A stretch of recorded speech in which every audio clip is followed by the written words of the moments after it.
Michel est avec nous, il va faire le point sur les affaires. Et c'est vrai qu'il y a eu des révélations incroyables ce week-end, notamment sur l'attentat d'Arras. On va d'abord commencer par ça. Après, on reviendra sur cette histoire de ce sénateur qui a été placé en garde à vue.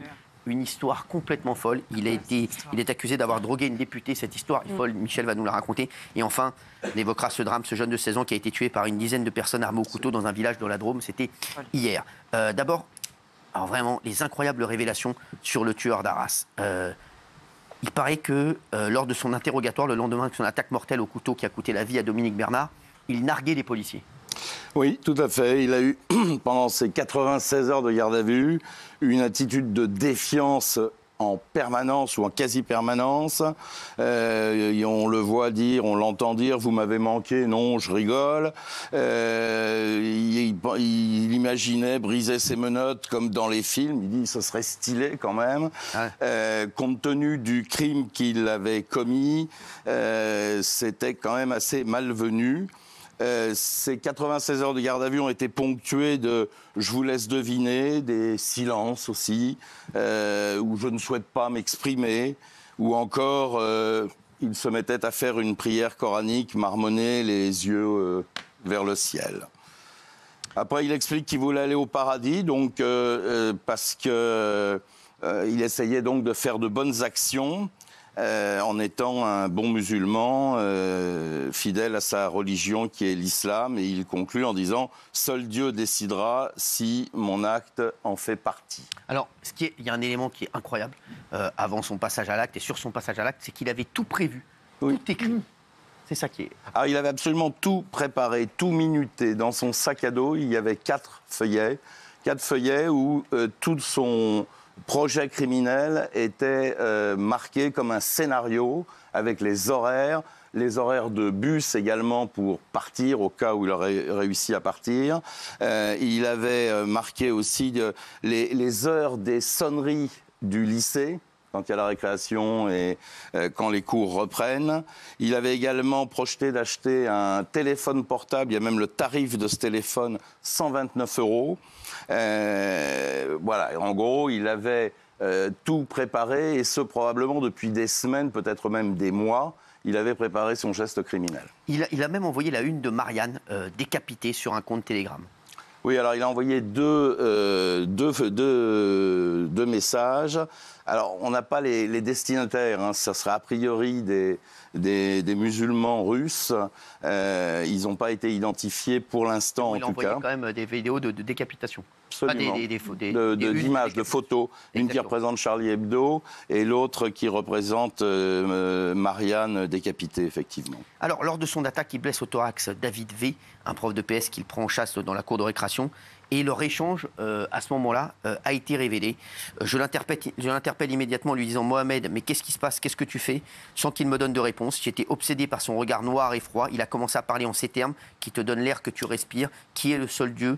Je lui ai posé la question « Qu'est-ce que tu veux, Mohamed, que je me convertisse ?» Je lui ai parlé de mes enfants, etc. Tout à fait. Et il faut préciser que David l'avait eu comme ce professeur l'avait eu comme élève en 6e et en 4e. Donc il le connaissait très bien. Et quand il le voit arriver avec ses yeux de fou, il a un moment de sidération. Et ensuite, quand il comprend qu'il est venu pour en découdre et pour commettre les faits qu'il a commis, il a essayé d'intervenir. Il a été blessé. Il a pris 3 coups de couteau, un au cou, un au thorax et un dans le dos. Alors, vous allez voir, hein, il y a des révélations incroyables, hein, notamment dans le Parisien. On va revenir sur cette affaire, cette deuxième affaire. Un sénateur accusé d'avoir drogué une députée pour abuser d'elle. Que s'est-il passé? Ça, cette histoire, elle est incroyable. J'y croyais pas. Hein. Alors. Oh, c'est complètement fou. C'est un député de 66 ans, non, un sénateur, pardon, de 66 ans qui est... Sénateur d'ailleurs, pas un député. Hein. Non, c'est un sénateur centre-droit, Joël Guerriot. Il est âgé de 66 ans, il en est à son 3e mandat, il est en Loire-Atlantique. Et mardi dernier, il avait invité une députée, là pour le coup, Sandrine Josso, qui a 45 ans, qui est députée du MoDem. Il l'avait invitée à dîner à son domicile. Et au début de la soirée, c'était plutôt bien passé. Et le sénateur lui offre une coupe de champagne qu'elle accepte. Je précise qu'ils se connaissent depuis 10 ans, qu'ils sont amis et qu'ils ont une relation assez suivie, mais pas une relation... il ne se passe rien au niveau sentimental entre ces deux-là. Je précise également que Joël Guerriau est marié et père de 5 enfants. D'accord. Et donc, il l'invite à dîner, il lui offre une coupe de champagne, et un quart d'heure, 20 minutes après avoir bu cette coupe de champagne, cette jeune femme, Sandrine Josso, se sent pas bien. Elle se met à transpirer, elle a des sueurs, son cœur se met à battre beaucoup plus vite, une sorte de tachycardie. Et là, elle comprend qu'elle a été droguée. Et elle se souvient même avoir vu son ami, enfin son ex-ami maintenant, Joël Guerriau, sortir d'un tiroir de la cuisine un petit sachet en plastique transparent et il y avait un produit blanc à l'intérieur. Donc elle ne l'a pas vu mettre dans le verre, mais en tout cas elle a fait le rapprochement entre ce mouvement et l'état dans lequel elle se trouve. Et là elle a fait preuve d'un sang-froid incroyable. Il faut dire que le domicile de ce sénateur est assez proche de l'Assemblée nationale. Elle part en très mauvais état à l'Assemblée nationale. Elle demande du secours à des collègues qui étaient encore sur place, qui, compte tenu de son état, ont prévenu les secours. Le SAMU est arrivé, elle a été hospitalisée. On a fait des analyses de sang, d'urine, et on s'aperçoit qu'elle avait de l'ecstasy dans le corps. Et à partir de là, elle a évidemment déposé plainte auprès des services de police. C'est le 3e district de police judiciaire. On a trouvé des analyses. Elle était testée positive à plusieurs drogues. Hein. Oui. Amphétamine, opiacés, cannabis, cocaïne, méthadone, MDMA. Lui. Ah, ça, c'est lui. Oui, parce que lui aussi. C'est le sénateur qui est... D'accord. Ceux qui contestent. Ah, lui, il a Joël Guerriau. Alors lui, frère... Cocaïne. Et d'ailleurs, je précise que lorsqu'il a été interpellé... le surlendemain, il y a eu une perquisition évidemment faite à son domicile et on a retrouvé des l'ecstasy. Alors sa défense, il s'est défendu, sa défense est lunaire, hein, Gilles. Oui, alors c'est absolument lunaire. Alors je précise juste, Cyril, que la députée, elle se méfie un petit peu parce qu'au départ, il l'invite pour fêter les sénatoriales. Ouais. Voilà. Et donc elle pense que c'est au restaurant, puis après il dit non, c'est chez moi. Elle pense qu'il y a d'autres gens. Elle arrive, elle est toute seule, donc elle se méfie. Et après, c'est pour ça que très vite, elle se dit, il m'a fait ingérer quelque chose. Sa défense, lui, c'est incroyable. Alors, son avocat dit, oui, ce jour-là, il n'était pas bien. Son chat est mort. Son chat qu'il adorait est mort. Il n'était pas bien. Un de ses amis, son meilleur ami, lui annonce qu'il est très malade. Donc, il va pas bien. Et puis, il a une petite coupe de champagne. Il se dit, je vais prendre un verre de champagne. Et on lui a donné un produit, dit son avocat. On lui a donné un produit, un euphorisant, il y a quelque temps. Il met dans la coupe de champagne. C'est une coupe colorée. Il met dans la coupe de champagne, puis finalement, il ne boit pas la coupe, il sort. Ouais. Mais il laisse le produit dans une coupe de champagne. Et quand la députée arrive, il sert le champagne dans la coupe, ne se souvenant pas qu'il y a le produit à l'intérieur. C'est totalement délirant. Mais il nie. Il plaide l'erreur de manipulation. Absolument. Ben oui, parce qu'il dit, j'ai pas voulu lui faire ingérer ça. Je pensais que c'était un euphorisant que j'ai mis dans la coupe, et puis je l'ai oublié. Il n'y a rien de conscient chez moi. Voilà. Pour lui faire ingérer ça. Il dit que le verre était mal essuyé de la veille. C'est pour ça qu'il restait des produits sur le verre. Ça paraît plus que léger. Ça paraît plus que léger. Oui, d'accord. Alors, il y a Gérard Larcher qui demande sa démission, le président du Sénat. Bien sûr. Qu'est-ce qui va se passer là ? Il se mettre en retrait. Il lui a demandé de se mettre en retrait. Mise en retrait. Mise en retrait. Attendez, qui va se mettre. Donc là, il y a l'Assemblée. Ok, très bien. Donc là, le Sénat, il sera un peu. Son patron. Ouais. C'est Horizon, ils l'ont démis. Édouard Philippe. Son patron qui le paye. Il est proche d'Édouard Philippe. Édouard Philippe. Édouard. Était venu le soutenir lors des sénatoriales. Exactement. Et on va passer à cette troisième histoire dramatique. Un jeune de 16 ans tué lors d'une fête de village. C'est un truc de fou. Ça, c'est Thomas qui a été tué, poignardé dans une bagarre. Les faits se sont déroulés dans la nuit de samedi à dimanche. Une expédition punitive. C'est dans un petit village près de Valence, dans la Drôme, à Crépol. Un grand bal dans ce petit village de campagne. Tous les jeunes et un peu moins jeunes d'ailleurs viennent s'amuser. Il y avait longtemps qu'ils n'avaient pas organisé un bal. L'ambiance était plutôt festive, tout se passait bien jusqu'à 2h, 2h10 du matin. Au moment où le bal touche à sa fin, il y a une arrivée massive d'une dizaine de personnes qui très vite ont voulu rentrer à l'intérieur de la salle de bal. Refoulé par le videur, parce que d'une part, parce que c'était fermé, d'autre part, parce que c'était une soirée privée.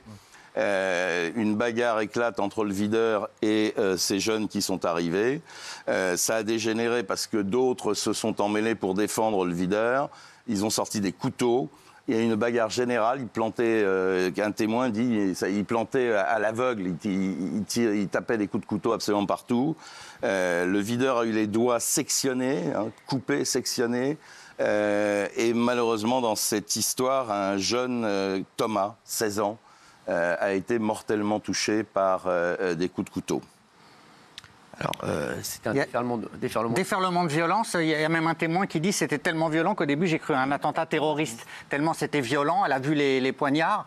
Et effectivement, il y avait des très longues lames. J'ai vu qu'il y avait une lame de 25 cm. Donc, c'est vraiment des couteaux pour tuer, quoi. Ils sont venus pour tuer. Il y a 2 blessés graves. Et en tout, il y a eu 6 autres personnes blessées et 17 personnes touchées. Et si le vigile n'avait pas été là, parce qu'il s'interpose, ça aurait pu être encore beaucoup plus sanglant comme bilan. C'est déjà dramatique. Justement, qu'est-ce qu'on sait des agresseurs? Pour le moment, il n'y a pas énormément de choses. On se dit que peut-être ils ont été refoulés une première fois et qu'ils sont arrivés ensuite. On a parlé aussi d'un quartier sensible, le quartier La Monnaie de Romans-sur-Isère, qui est distant de quelques kilomètres. Voilà, pour le moment, est-ce que c'est une expédition punitive planifiée? Est-ce que c'est une vengeance après avoir été refoulé de la soirée? Voilà, pour le moment, à l'heure où on parle là... Il semblerait qu'ils se soient présentés en tout début de soirée. Refoulés. Ils ont été déjà vus à ce moment-là avec des lames de 25 cm. Et c'est à ce moment-là qu'on les a refoulés. Et comme ils l'auraient très très mal pris, ils se sont dit on va revenir en fin de soirée et on le fera à l'extérieur. Et c'est là qu'ils ont attaqué les jeunes qui étaient... Une expédition punitive. On parle d'une expédition punitive, exactement. Il y a Hugo, un autre jeune homme qui est à la soirée, et connaissance de Thomas, qui a malheureusement vu tout ce qui s'est passé. Il a dit, Hugo, j'étais vers l'entrée, j'ai vu Thomas se faire planter un couteau dans le cœur et dans la gorge.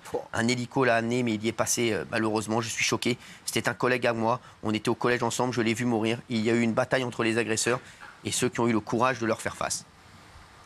Oui, parce que les autres à l'intérieur n'avaient pas de couteau, n'avaient pas d'armes. Ils avaient juste leurs bras et leurs pieds pour se défendre contre une horde sauvage d'une bonne dizaine d'individus armés de couteaux qui étaient arrivés, comme on vient de le dire, une première fois, puis une deuxième fois pour régler leur compte. Alors, il y a un Chalon où vivait Thomas. Les habitants sont sous le choc, comme Aline. J'ai failli m'effondrer ce matin. Je suis totalement bouleversé. C'est inexplicable. Je le connaissais très bien. Ses parents sont des gens formidables. Il n'y avait pas plus gentil et poli que Thomas. Toujours à traverser la rue pour vous dire bonjour, souriant. C'est un acte gratuit. Il n'y a pas de mots. Et c'est vrai que c'est un acte gratuit. Absolument. Il avait 16 ans. C'était un rugbyman. Tout le monde l'adore, ainsi que sa famille. Devant le lycée ce matin, c'était l'état de choc absolu. Donc voilà, on le voit derrière vous. Là, c'est une mort tragique pour une expédition punitive. C'est dramatique. Et ça veut dire quoi, expédition punitive, en fait? Ça veut dire qu'on veut se venger. On veut se venger. Donc on va dans une soirée, on rentre pas dans la soirée, on revient avec des frustrés et on se dit qu'on revient avec des copains. Et voilà. C'est-à-dire qu'il est revenu avec des copains parce qu'il n'est pas rentré dans la soirée. Venus avec des couteaux, ils ont voulu se venger, pas être rentrés. Ok, j'attends l'enquête alors. Qu'est-ce qui se passe? Non, mais j'attends l'enquête, on attend de savoir, parce que ça me paraît juste complètement aberrant, quoi. C'est-à-dire, c'est même pas l'ensauvagement de la société, là, c'est carrément, c'est des barbares, en fait. On rentre pas dans une soirée, on arrive avec des lames et on poignarde les gens. C'est juste incroyable. Et c'est très bizarre. Oui. Je précise que tout se passait bien, c'était bon enfant à l'intérieur. C'est vraiment des gens du coin qui se connaissent et qui s'amusaient. Sur un bal, après le Covid, enfin, il y avait tout un tas d'événements qui n'avaient pas permis de réorganiser de bal depuis plusieurs années. Donc c'était le premier bal depuis un petit moment et tout le monde était content. Pour l'instant, l'enquête, ils n'ont interpellé personne. Non. Au moment où le drame s'est passé, ils n'interpellent personne. Et là, ils tentent de remonter petit à petit, de travailler sur les différentes pistes, mais c'est pas si facile. Et c'est vrai qu'il y avait 350 jeunes dans la salle des fêtes. Donc ils sont entrés là. Ouais, c'est ça. Et ils sont revenus en voiture à 2 bandes et puis ils ont tapé tout ce qu'ils pouvaient. C'est un tout petit village de 530 habitants, donc c'est sidérant. En milieu rural comme ça, c'est incroyable. Je pense que l'enquête sera effectivement compliquée, mais je pense qu'ils y arriveront. Parce que d'abord, ils ont été vus par plein de gens. Et puis c'est la petite ville, Romans-sur-Isère. Romans-sur-Isère, c'est pas non plus, c'est pas Chicago. Non. C'est sûr que ils vont être retrouvés très très vite. On espère en tout cas, on pense fort à la famille de ce jeune homme.